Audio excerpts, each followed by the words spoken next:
Hi friends, சிறுகடைக்கு ஆசை செய்தியில் இனி வரப்போகிற எபிசோட்ஸ்க்கான ப்ரொமோ தான் இந்த வீடியோவில் பார்க்க போகிறோம். ஃப்ரெண்ட்ஸ் பார்க்கலாம். இப்போ இங்கே ஸ்டோர் ரூமில் வந்துட்டு மனோஜ் வந்துட்டு போலீஸ்க்கு ஃபோன் பண்ணுறான் அப்படின்னு சொன்ன உடனே இங்கே ரோகிணி இருந்துக்கிட்டு எங்கே நம்ம மாட்டிப்போமோ அப்படின்னு யோசிச்சு மனோஜ் வேணாம் மனோஜ், போலீஸ் வந்தால் நம்ம ஷோரூமுக்குலாம் கெட்ட பேர் அப்படி இப்படின்னு போய் சொல்லி வந்து எதையோ வந்து சமாளிக்க ஃபோன் பண்ண விடாமல் தடுக்கிறாங்க. இங்கே பாரு ரோகிணி, இவங்க வீட்டை ரொம்ப ஓவராக பேசிக்கிட்டே போகிறாங்க. தப்பே பண்ணாத நாம் எதுக்கு பயப்படணும், இவங்களுக்கு பணம் கொடுக்கணும், இப்போ ஃப்ரிட்ஜு டிவி வேறு வேணும்னு வந்து நிற்கிறாங்க. பாரு, தேவையில்லாமல் எதுக்கு நமக்கு வம்பு, போலீஸ்க்கு ஃபோன் பண்ணிடலாம், அவங்க வந்தால் பணம் திருடினது யார் அப்படின்னு கண்டுபிடிச்சிருவாங்க, நான் எப்போ தப்பான நடந்துக்க முயற்சி பண்ணா அப்படின்றதையும் கண்டுபிடிச்சிருவாங்க அப்படின்னு இங்கே மனோஜ் சொல்லுவோம். வேணாம் அப்படின்னு சொல்லி ரோகிணி அதை எதுவும் சொல்லி தடுக்கிறாங்க. அப்போ தப்பு உங்கள் மேலே வச்சிருக்கிறதுனால தானே இவ்வளோ பயப்படுறாங்க அக்கா அப்படின்னு சொல்லிட்டு அங்கே ராணியும் வந்து பேசிகிட்டு இருக்கேன். பாரு, முன்னாடியே என்னெல்லாம் பேசுகிறாங்க அப்படின்னு சொல்லிட்டு அண்ணன்னு சொல்லி போட்டு இப்போ அந்த பொண்ணு எப்படி பேசுது பாரு, தேவையில்லாமல் எதுக்கு நமக்கு வம்பு, ரோகிணி அமைதியாக வீடு அப்படின்னு சொல்லவும், பாருங்கள் சார் ஃபோன் பண்ணுங்கள், நீங்கள் யாருக்கு வேணாலும் ஃபோன் பண்ணுங்க அப்படின்னு சொல்லிட்டு இங்கே வக்கீல் ஒரு பக்கம் மிரட்டிட்டு இருக்காரு. ஸோ எப்படியோ வந்து ரோகிணி ஃபோன் பண்ண விடாமல் தடுத்துடுறாங்க. ஸோ அவங்க நினச்ச மாதிரி டிவியையும் ஃப்ரிட்ஜையும் கூட வாங்கிட்டு அங்கேருந்து கிளம்பி போயிடுறாங்க. சார் தப்பு பண்ணாமல் இப்போ கடையில் இருக்கிற ஒவ்வொன்றா வந்து இப்படி அடித்து பிடுங்கிட்டு போகுதுங்க, இதுங்கெல்லாம் நல்லா இருக்குமா அப்படின்னு சொல்லிட்டு சார் நம்மளால் மனோஜ்க்கு எவ்வளோ பிரச்சனை, டிவி ஃப்ரிட்ஜ் எல்லாம் வேறு போகுது. இதுக்கு முன்னாடி ஸ்ருதி அம்மாவும் இதே மாதிரி வந்து டிவி ஃப்ரிட்ஜை எடுத்துகிட்டு போனாங்க. நம்ம ஏன் இப்படியெல்லாம் தப்பு பண்ணிக்கிட்டே இருக்கோம், எல்லாம் நம்மளுடைய நேரம் அப்படின்னு சொல்லிட்டு ரோகிணி இங்கே மனசுக்குள்ளே ஒரு பக்கம் நினச்சிட்ருக்க. அப்படி இன்னொரு பக்கம் வந்துட்டு இங்கே வந்து இதுக்கு மேலேயும் நீ இப்படியே இருந்த அப்படின்னா மீனா எங்கே பாரு, உனக்கு ஃபீவர் அதிகமாகிட்டே தான் இருக்கும், நீ வந்து சீதா கிட்ட பேசுவா, சீதாவை பேசி நான் உங்ககிட்ட சமாதானப்படுத்துகிறேன் சொல்கிறேன் வா அப்படின்னு சொல்லிட்டு இங்கே ஹாஸ்பிட்டலுக்கு நேராக கூட்டிகிட்டு போகிறாங்க. முத்துவையும் மீனாவையும் பார்த்த உடனே சீதா எனக்கு யாரையும் பார்க்க இஷ்டம் இல்லைன்னு சொல்லி அனுப்பிடுங்க அப்படின்னு சொல்லிட்டு சொல்கிறாங்க. இங்கே பாரு சீதா, உங்ககிட்ட நான் ஒரு நிமிஷம் பேசணும் வா அப்படின்னு சொல்லிட்டு சீதாவை கூட்டிகிட்டு போகிறாங்க. கையை விடுங்க அப்படின்னு சொல்லிட்டு இங்கே சீதா சொல்லவும், இங்கே பாரு நடந்தது என்னன்னு நான் மீனா கிட்ட உன் புருஷனுக்கு முன்னாடியே சொல்லிட்டேன், மீனாவும் அதை தெரிஞ்சுக்கிட்டு தான் உங்ககிட்ட வந்து அக்கறையாக விசாரிக்க வந்தா, ஆனால் நீ இப்படி பேசி எதுக்கு தேவையில்லாமல் அக்கா தங்கச்சிக்குள்ள நீங்கள் 2 பேரும் சண்டை போட்டுக்கிறீங்க அப்படின்னு சொல்லிட்டு எல்லாம் உங்களால் தான் மாமா, ஏன் என் புருஷனை மட்டும் நீங்கள் இப்படி பழி வாங்குற எண்ணத்தோடையே பார்த்துக்கிட்டு அவர் ஏன் இப்படி பழி வாங்குறீங்க, நாங்கள் நல்லா இருக்கிறது உங்களுக்கு பிடிக்கலையா, உங்களுக்கு எல்லாரையும் மீறி நான் கல்யாணம் பண்ணிக்கிட்டேன்னா அதுக்காக இவர் அடிச்சே கொண்டுலான்னு பார்க்குறீங்களா அப்படின்னு சொல்லிட்டு இங்கே சீதா வந்து சொல்லவும், பாரு சீதா இந்த மாதிரியெல்லாம் பேச நீ எப்பயுமே நல்லா இருக்கணும் தான் நான் நினைக்கிறேன், ஆனால் நீ நினைக்கிற மாதிரி அருண் நல்லவன் கிடையாது, அவனை நல்லவன் காட்டிக்கிறதுக்காக எங்களை எல்லாரும் கெட்டவன் சொல்லி ஏன் உங்ககிட்ட இருந்து என்ன பிரிக்கணும் அப்படின்னு சொல்லிட்டு இங்கே வந்துட்டு முத்து சொல்லவும், ஏன்னா நீங்கள் தானே தப்பானவர் அப்படின்னு சொல்லிட்டு சீதா வந்து சொல்கிறாங்க. பார்த்தீங்களாவே இவ இப்படி தான் பேசிகிட்டு இருக்கா, இதுக்கு தான் நான் கோவப்பட்டு அடிச்சிட்டேன் அப்படின்னு. இங்கே பார் சீதா, உங்ககிட்ட பேசாமல் உன்னை பார்க்காம உன் அக்காவால் இருக்கவே முடியல, உன்னை அடிச்சிட்டேன்ற கோவத்தில் அவளுக்கு நேற்றதான் நினச்சி அவளுக்கு உடம்பே சரியில்லாத போயிடுச்சு, இப்போ தான் ஹாஸ்பிட்டலுக்கு கூட்டிகிட்டு வந்திருக்கா, அவள் அதுவும் வரமாட்டேன்னு சொல்லிட்டு இருக்கா, கை வைத்தியம் தான் வீட்டிலே பண்ணிக்கிட்டு இருக்கு.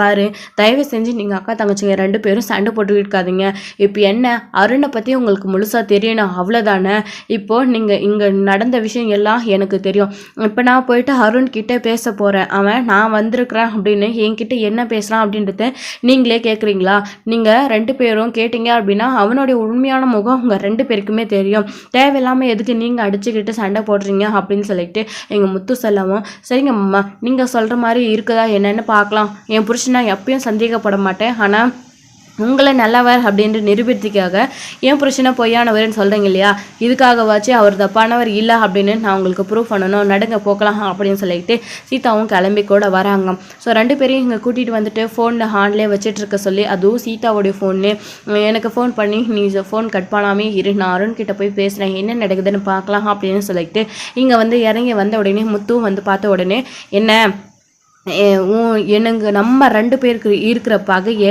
எதுக்கு வீட்டில் இருக்கிறவங்க எல்லாருக்கிட்டையும் சொல்லி சீதாவை எங்ககிட்ட இருந்து பிரிக்கலான்னு பார்க்குற, சீதா எவ்வளோ நல்ல பொண்ணு தெரியுமா, அவளுடைய மனசில் எதுக்கு இந்த மாதிரி தப்பான அபிப்பிராயத்தை விதைக்கிற அப்படின்னு சொல்லிட்டு முத்து வந்து கேட்கவும், ஏன்னா உன்னை எனக்கு பிடிக்காது, உன்னை பிரிக்கணும், அதுக்காக தான் நான் சீதாவோட மனசில் உன்னை பற்றி இந்த மாதிரிலாம் சொன்னேன், நான் வந்து போலீஸ்காரன் என்னால் எதையும் பண்ண முடியும் அப்படின்றத காட்டணும்ல, என்னுடைய கிரிமினல் புத்தி, பாரு அந்த வந்த ஆளுங்க உன்னோட ஆளுங்கள்லன்னு எனக்கு நல்லாவே தெரியும். இதவே வச்சு உன்னை எப்படி மாட்டி விட்டேன் பார்த்தியா, நீ தான் ஆளுங்களை அனுப்புன அப்படின்னு சொல்லிட்டு இதை சீதாவும் உண்மனை நம்பிட்டா.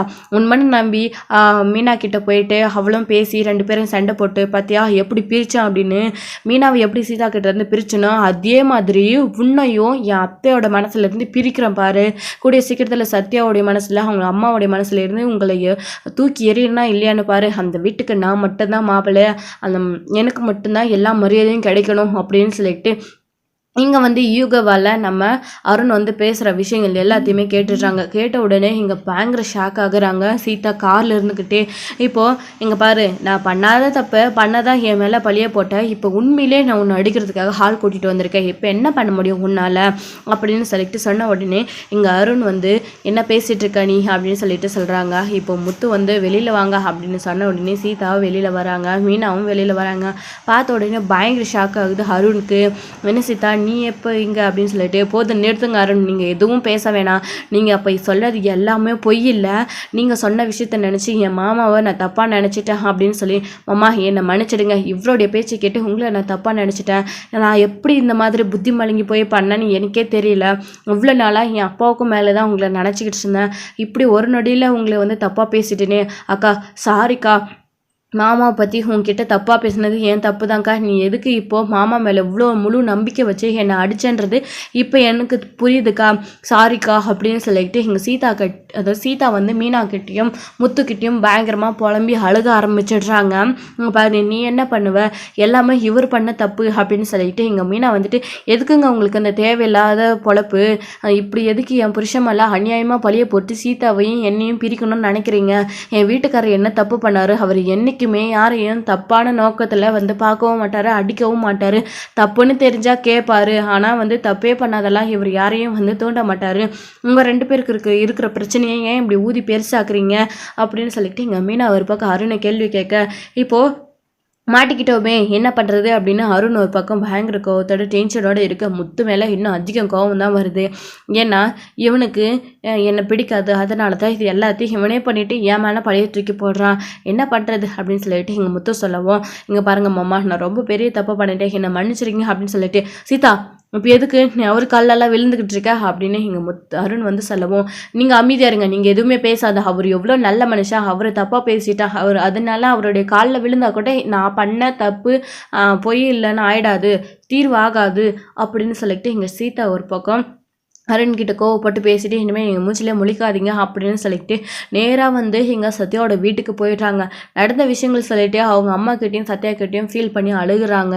இங்கே மீனாவும் அப்போ கூடவே போகிறாங்க. அம்மா அவள் ஏதோ சின்ன பொண்ணு புரியாமல் பண்ணிட்டா, விடுமா, நீ அதுக்காக ஏமா கோவமாக இருக்கா, அவகிட்ட பேசுமா அப்படின்னு சொல்லிட்டு மீனாவே வந்து இறங்கி வராங்க. இப்போது எங்கள் வீட்லேயும் எல்லாருக்கிட்டேயும் நடந்த விஷயங்களை பேசி கொஞ்சம் சந்தோஷப்படுறாங்க. ஸோ இப்போ டியூட்டி முடிச்சு ஈவினிங் வந்து அருண் வந்து வீட்டுக்கு போகிறாங்க. இன்னும் வந்து வீட்டுக்கு வரல சீதா அப்படின்னு அவங்களுடைய அம்மா வந்து சொல்கிறாங்க. இப்போ அமைதியாகவே இருக்காங்க. அருண் என்னடாச்சு, ஏன் சீதா இன்னும் வரல, ஃபோன் பண்ணியா இல்லையா, ஒரு வேளை எக்ஸ்ட்ரா டியூட்டி போட்டிருக்காங்களா என்ன அப்படின்னலாம் கேட்குறாங்க. அதெல்லாம் எதுவும் இல்லைம்மா அப்படின்னு. இப்போ இவங்களே ஃபோன் பண்ணி பார்க்குறாங்க. என்னம்மா எங்கே இருக்க சீதா, நீ அருண் கூட வருவேன்னு நான் பார்த்தேன், இன்னும் லேட் ஆகிடுச்சு, உனக்கு ஃபோன் பண்ணலாம்னு நினச்சிட்டு இருந்தா, ஒரு வேளை அருண் கூட இருப்பா அப்படின்னு சொல்லிட்டு நான் உனக்கு ஃபோன் பண்ணலை. அருண் வீட்டுக்கு வந்துட்டா, நீ எங்கன்னு கேட்டால் வாயே திறக்க மாட்டேன்றா, அமைதியாகவே இருக்கேன். எங்கம்மா இருக்க நீ, இன்னும் வீட்டுக்கு வரலையா, ஹாஸ்பிட்டல்லையே இருக்க அப்படின்னலாம் வந்து அருணோடைய அம்மா கேட்கவும், இல்லை இப்போ நான் என் அம்மா வீட்டில் இருக்கேன் அப்படின்னு சொன்ன உடனே, என்ன சீதா சொல்லாமல் கொல்லாமல் போயிருக்க, அம்மாலாம் சம்மந்தி அம்மாலாம் எப்படி இருக்காங்க அப்படின்னு. எங்கள் வீட்டில் எல்லாரும் நல்லா தான் இருந்தோம், உங்கள் பிள்ளைய நான் என்னைக்கு கல்யாணம் பண்ணணும் அன்றைக்கி தான் எல்லாம் குட்டி சவராக போச்சு அப்படின்னு சீதா சொன்ன உடனே, என்ன சீதா என்ன பேசிகிட்டு இருக்க நீ அப்படின்னு சொல்லிட்டு இங்கே வந்து அவங்க அம்மா சொல்லவும், ஆமாம் இங்கே பாருங்கள் நான் என் அம்மா வீட்டில் தான் இருக்கேன், இனிமேல் நான் அம்மா வீட்டில் தான் இருக்க போகிறேன், இனிமேல் எப்பயுமே உங்கள் பிள்ளைய நான் பார்க்க வரமாட்டேன், அந்த வீட்டுக்கும் நான் வரமாட்டேன், தயவு செஞ்சு ஃபோனை வச்சுடுங்க அப்படின்னு சொல்லிட்டு இங்கே வந்து சொல்கிறாங்க. சீதா ஒரு நிமிஷம் இரு, ஃபோன் கட் பண்ணாத, என்னம்மா நடந்துச்சு, என்ன விஷயம், அருண்க்கு உனக்கு ஏதாச்சும் சண்டையா, ஏன் அப்படி பேசிகிட்டு இருக்க அப்படின்னு சொல்லவும், இங்கே பாருங்கள் உங்கள் பிள்ளை அடிபட்டு வந்து என் மாமா தான் ஆள் வச்சு அடித்தாரு அப்படின்னு சொன்னார் இல்லையா, அது எல்லாமே போய் அவரை தற்காலிகமாக தான் வழியில் போகிறவங்க யாரோ அடிச்சிருக்காங்க, இருக்காங்க. இதை என் மாமா அடித்தாரு அப்படின்னு சொல்லி அப்படியே என்னை பிளேட்டை வந்து உங்கள் பிள்ளை வந்து திருப்பி போட்டுட்டு இப்படி தேவையில்லாமல் எனக்கும் என் அக்காவுக்கும் பிரச்சனை வர வச்சு என் மாமாவையும் தப்பாக நினைக்க வச்சுட்டாரு. ஏன் இப்படி அவருக்கு கேவலமான புத்தி? என் மாமாவும் என் அக்கா என் வீட்டில் இருக்கவங்க எல்லாரும் தடுத்தும் வேணான்னு சொல்லி கூட அருணை நான் வேணும்னு திருப்பி எல்லாரையும் மீறி கல்யாணம் பண்ணிக்கிட்டேன். ஆனால் அருண் இப்படி பண்ணுவாருன்னு நான் கொஞ்சம் கூட நினச்சி கூட பார்க்கல. உண்மையாலுமே அவர் என்னை லவ் பண்ணி கல்யாணம் பண்ணிக்கிட்டாரு. நான் தான் முக்கியம் அப்படின்னு நினச்சிருந்தா இவர் இப்படியெல்லாம் பண்ணியிருக்க மாட்டார். நான் தான் யோசிக்காமல் போயிட்டேன். சே, இனிமேல் உங்கள் பிள்ளைக்கும் எனக்கும் எந்த சம்மந்தமும் இல்லை, அந்த வீட்டுக்கு வரமாட்டேன், ஃபோனை வைங்க அப்படின்னு சொல்லிட்டு சீதா வந்து நடந்த விஷயங்களை அவங்க அம்மா கிட்ட சொல்லிட்டு ஃபோனை கட் பண்ணிடுறாங்க. ஸோ இப்போதான் நடந்த விஷயங்கள் அவங்களுக்குமே புரிய வருது. அருண் சீதா என்னென்னமோ சொல்லிக்கிட்டு இருக்கா, அவள் சொல்கிறதெல்லாம் உண்மையாடா அப்படின்னு சொல்லிட்டு இங்கே கேட்கவும் இங்கே அருண் வந்து அமைதியாகவே இருக்காங்க. அப்புறம் முத்து மேலே தான் இப்பயுமே பழிய போடுறாங்க. இங்கே பாருமா, முத்து ஏதோ என் மேலே இருக்கிற கோவத்தில் இந்த மாதிரி எல்லாம் சீதாவோட மனசில் தப்பாக சொல்லி சீதாவை என்கிட்ட இருந்து பிரிச்சுட்டான் அப்படின்னு சொல்லவும், போதும் வாயை மூடுடா, நிறுத்தடா, இப்போவும் பொய் சொல்கிறதுக்கு கற்றுக்கிட்ட இல்லை நீ. சீதா தப்பு இல்லாமல்லாம் இந்த மாதிரி பண்ண மாட்டா. அவள் மாமா மேலே தப்பு இருக்குன்னு சொல்லி தான் அவள் அக்கா கிட்டேயே அவள் சண்டை போட்டுட்டு தேவையில்லாமல் 2 பேருக்குள்ள பிரச்சனை வாங்கிக்கிட்டு வீட்டுக்கு வந்தா. அதுக்கப்புறம் எப்படி இந்த மாதிரிலாம் நடக்கும்? வாயால் நீயே சொன்னதா வேற சீதா சொல்கிறா. என்னடா இதெல்லாம், ஏன் இப்படி மாறின அப்படின்னு சொல்லிட்டு இங்கே பாரு, என் மருமக தங்கமானவ, அவளை போய் உனக்கு கல்யாணம் பண்ணி வச்ச பாரு, அது என் தப்பு தான். பெத்த பாவத்துக்காக ஏன் புள்ளான்னு எல்லாம் பார்த்து பண்ண இல்லையா, அது என்னுடைய தப்பு. இங்கே பாரு, என் மவ இருக்கு, அதாவது என் மருமக இருக்கிற வீட்டுக்கு தான் நானும் போவேன். என் மருமக தங்க மாதிரி அவங்க இருக்கிற இடத்துல நானுமே இருப்பேன். உனக்கு யாரும் இல்லாத அருமை இப்போதான்டா உனக்கு புரியும் அப்படின்னு சொல்லிட்டு இங்கே வந்துட்டு அருணோடைய அம்மாவுமே வந்து சீதாவோடைய வீட்டுக்கு கிளம்பி போயிடுறாங்க. என்ன எதுக்காக இப்போ வந்தீங்க அப்படின்னு சொல்லிட்டு வந்து சீதா கோபமாக பேசவும், ஏய் சம்மந்தி அம்மாடி வாயை மூடு, நீங்கள் வந்து உட்காந்துக்கிட்டு இருக்கிறதே பெரிய தப்பு, எதுவாக இருந்தாலும் பேசி தீர்த்துக்கலாம், அதை விட்டுட்டு இங்கே வந்த சம்மந்தி அம்மாவும் ஏன் இப்படி கோபமாக பேசுகிற அப்படின்னு நீங்கள் உள்ள வாங்க சம்மந்தி அப்படின்னு சீதா கோவப்படுறதுலையோ நியாயம் இருக்குல்ல சம்மந்தியம்மா, நானும் எல்லா விஷயமும் தெரிஞ்சு தான் இங்கே வந்திருக்கேன். அருணை நானாவே நல்லாவே திட்டி விட்டுட்டேன். அவன் பண்ணுறது ஏன் இப்படி தான் பண்ணுறான்னு தெரியல, ரொம்ப பெரிய தப்பு, அவன் இப்படி பண்ணுவான்னு நான் நினச்சி கூட பார்க்கல. சீதா எதுவும் காரணம் இல்லாமல் பொய் சொல்ல மாட்டா, அதனால தான் அவனை திட்டிட்டு நானும் வந்துட்டேன். சீதா தங்கமானவ, அவள் இருக்கிற இடத்துல தான் நானும் இனிமேல் இருப்பேன் அப்படின்னு சொல்லிட்டு இங்கே வந்து அவங்க சொன்ன உடனே ரொம்ப சந்தோஷமாயிடுது சீதாவுக்கு. அத்தை அப்படின்னு சொல்லிட்டு, சாரி அத்தை, நான் கூட உங்களை தப்பாக நினச்சிட்டேன், அவர் ஏன் இப்படி இருக்காரு அப்படின்னு சொல்லிட்டு இங்கே கேட்டுக்கிட்டு இருக்காங்க.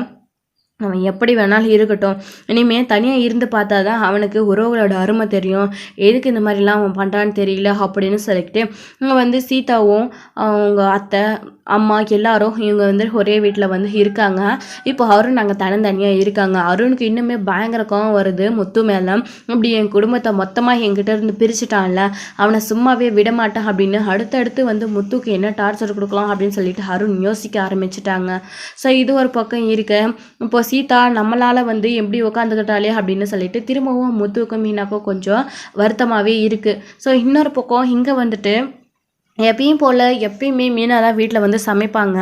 இப்போது அதெல்லாத்தையும் தவிர இங்கே வந்துட்டு விஜயாவே வந்து சமைக்க ஆரம்பிச்சிடுறாங்க. ஸோ நம்ம அவளுக்கு பண்ணது தப்பு அப்படின்னு சொல்லிட்டு இவங்களே வீட்டில் இனிமேல் சமைக்க ஆரம்பிச்சிடுறாங்க. அத்தை நீங்கள்லாம் இது ஏன் பண்ணிக்கிட்டு இருக்கீங்க, நான் பண்ணுறேன் அப்படின்னு சொல்லிட்டு மீனா போய் சொல்கிறாங்க. இல்லை நானே பண்ணிக்கிறேன் அப்படின்னு சொல்லிட்டு அப்பவும் விஜயா வந்து ஒரு மாதிரி பேசுகிறாங்க. இல்லை அத்தை நீங்கள் போய் ரெஸ்ட் எடுங்க, நான் பண்ணிக்கிறேன் அப்படின்னு. அதான் சொல்கிறேன் இல்லை இன்றைக்கி நான் பண்ணுறேன் அப்படின்னு, நீ போ வேலையை போய் பாரு அப்படின்னு சொல்லிட்டு இங்கே விஜயா வந்து சொல்லிட்டு அவங்களே சமைக்க ஆரம்பிச்சிடுறாங்க. இப்போ மீனா வந்து முத்துக்கிட்ட சொல்கிறாங்க, என்னங்க அத்தை சமைச்சிட்ருக்காங்க, நான் சமைக்கிறேன்னு சொன்னால் வேணான்னு சொல்கிறாங்க, நீங்களாச்சும் சொல்லுங்க அப்படின்னு. இங்கே பாரு மீனா, அவங்க நம்ம சொல்கிறத என்னைக்கு கேட்டிருக்காங்க, அவங்களே ஏதோ சமைக்கணும்னு போயிருக்காங்க, விட இன்னைக்கு ஒரு நாள் உனக்கு ரெஸ்ட்டு நினச்சிக்கோயே, அவங்க இப்படியெல்லாம் மாறுவாங்க நம்ம எதிர்பார்க்கல, ஆனால் மாறிட்டாங்க, சந்தோஷம் தானே அப்படின்னு சொல்லிட்டு இங்கே வந்து செலக்ட் எல்லாரையும் சாப்பிட கூப்பிடுறாங்க. விஜயா வந்ததுக்கப்புறமா சீதா பரிமாறுறதுக்காக எடுக்கிறாங்க. நானே பரிமாறிக்கிறேன் அப்படின்னு சொல்லிட்டு எல்லாரும் போய் உட்காந்து சாப்பிடுங்க அப்படின்னு சொல்லிட்டு எல்லாருக்குமே வந்து சாப்பாடை வந்து போட்டுக்கிட்டு இருக்காங்க. விஜயாவே வந்து இப்போ எல்லாரும் உட்காந்துக்கிட்டு அவங்கவுங்களுக்கு சாப்பாடு பரிமாற்றிருக்காங்க. அப்போ மீனாவும் முத்துவும் வந்து தனியாக நின்றுட்டுருக்காங்க. ஏங்க அவங்களையும் வந்து உட்கார சொல்லுங்கள் அப்புறம் அவங்களுக்கு மட்டும் சாப்பாடு போடலைன்னு நீங்கள் என்னை பிடிச்சி திட்டுவீங்க அப்படின்னு சொல்லிட்டு விஜயா சொன்ன உடனே, அதான் சொன்னது காதல் கேட்டுச்சுல்ல, வந்து உட்காருங்க 2 பேரும் அப்படின்னு சொல்லிட்டு இங்கே ஸ்ருதியும் ரவியும் கூட சொல்கிறாங்க. என்னடா ஆன்ட்டி இப்படி மாறிட்டாங்க, அவங்க 2 பேருக்கு சாப்பாடு போடுறாங்களே, என்ன மாறிட்டாங்களா, மீனாவையும் முத்துவையும் பழைய மாதிரி இந்த வீட்டுக்குள்ளே ஏற்றுக்கிட்டாங்களா, அதுவும் அந்த பிரச்சனையும் இல்லாமல் அப்படின்னு இந்த பக்கம் நம்ம ரோகிணிக்கு ஒரு பக்கம் அப்படியே ஒரு மாதிரி இருக்குது, இப்படி ஆயிடுச்சு அப்படின்னு சொல்லிட்டு இப்போ வந்து அவங்க கையாலேயே பரிமாறி விஜயாவோட கையாலேயே பரிமாறி இங்கே வந்து சாப்பிட ஆரம்பிக்கிறாங்க. இது ரொம்ப சந்தோஷமாக இருக்குது மீனாவுக்கும் முத்துக்கும். அப்பா இதே மாதிரி எப்போவும் இருந்தால் சந்தோஷமாக இருக்குப்பா, அதுக்காக அம்மாவே சமைக்கணுன்றது இல்லை, இந்த மாதிரி அம்மா எங்ககிட்ட பாசமாக நடந்துக்கிட்டால் அதுவே போதும்ப்பா அப்படின்னு முத்து வந்து சொல்லிக்கிட்டு இருக்காங்க. பாத்தியா முத்து என்ன சொல்கிறான் அப்படின்னு, இதே மாதிரி குடும்பம் எல்லாம் ஒத்துமையாக இருந்தால் தானே இது குடும்பம் அப்படின்னு இங்கே முத்துவோடைய அப்பாவும் சொல்லிக்கிட்டு இருக்காங்க. ஸோ இதோட இந்த எபிசோட் வந்து முடிச்சிருக்காங்க. அடுத்தடுத்த எபிசோடில் என்ன நடக்குது அப்படின்னு தரலாம் வெயிட் பண்ணி நெக்ஸ்ட் லவ் கிளவர்ஸ். தேங்க்யூ. இந்த வீடியோ உங்களுக்கு பிடிச்சிருந்தா லைக் பண்ணுங்கள்.